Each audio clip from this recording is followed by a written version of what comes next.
Assalamualaikum warahmatullahi wabarakatuh. Perkenalkan nama saya Indra Andrea Anugrah, nomor absen 12 dari kelas 2 TS3.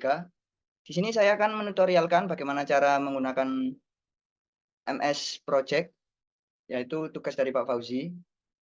Nah, di sini saya sudah dapatkan data-datanya dan di sini saya sudah mengerjakan apa yang beliau minta.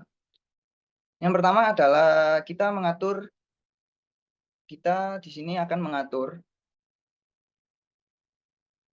project information terlebih dahulu, yaitu untuk mengatur tanggal 4 Februari 2024 seperti yang diminta. Sini ya, tanggal 4 Februari 2024. Lalu masuk ke kalender proyek yang tanggal dinyatakan hari libur mengikuti libur nasional adalah 30 Mei hingga 12 Juni. Untuk mengatur libur nasional, kita masuk ke change working time. Change working time di sini saya sudah kasih hari raya Idul Fitri tanggal 30 Mei, di sini saya sudah atur dan finish berakhir tanggal 12 Juni 2024. Lalu masuk ke work weeks untuk mengatur Sabtu Minggu tetap bekerja karena di sini dimintanya 7 hari tetap bekerja. Nah, setelah mengatur ini kita klik OK. Lalu kita masukkan pekerjaan persiapan text name di sini. Di sini saya sudah mengetiknya. Sini sesuai yang diminta pekerjaan persiapan hingga pelestaran 3 pekerjaan finishing. Kita bisa ditulis nanti. Lalu jangan lupa untuk mengatur auto schedule-nya ya, jangan lupa. Setelah mengatur text name, kita menambahkan durasi di sini. Menambahkan durasi seperti yang diminta, seperti pembersihan lahan, yaitu durasinya 9 hari, pakar proyek 4 hari, lalu pembuatan kit 7 hari, pembuatan gudang 7 hari, dan seterusnya sampai pekerjaan finishing. Setelah itu kita lanjutkan ke pekerjaan kritis. Untuk mengatur pekerjaan kritis di sini bisa kita dapatkan di format, lalu kita ketik critical text dan select. Sini bisa kita lihat akan muncul seperti grafik di samping ini ya.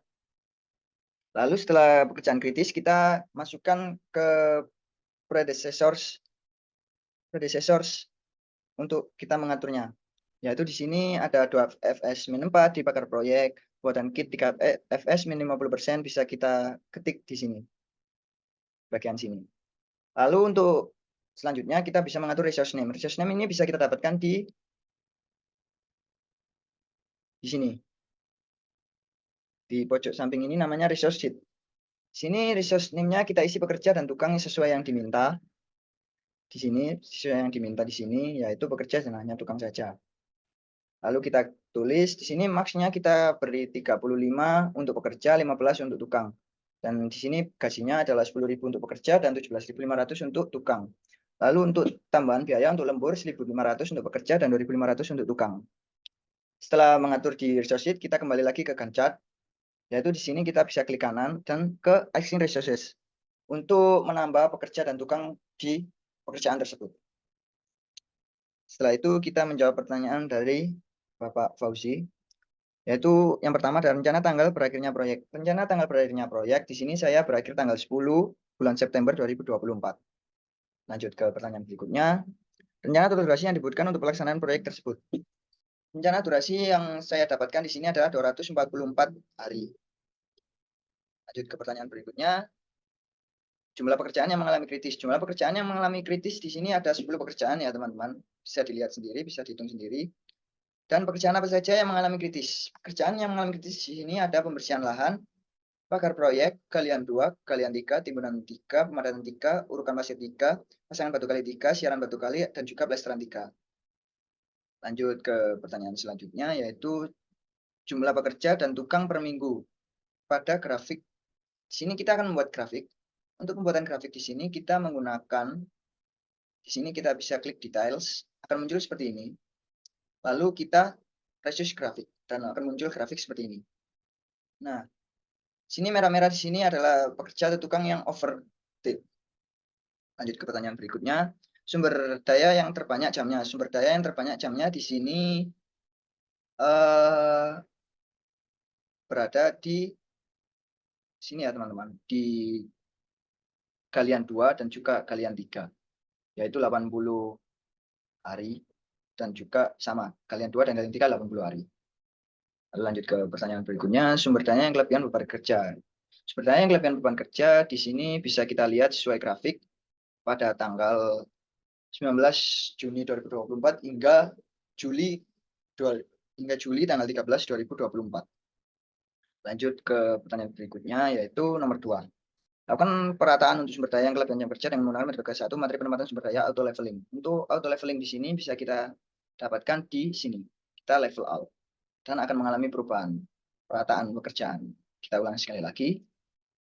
Kita masuk ke resource lalu ke level out. Nah, secara otomatis grafik akan rata.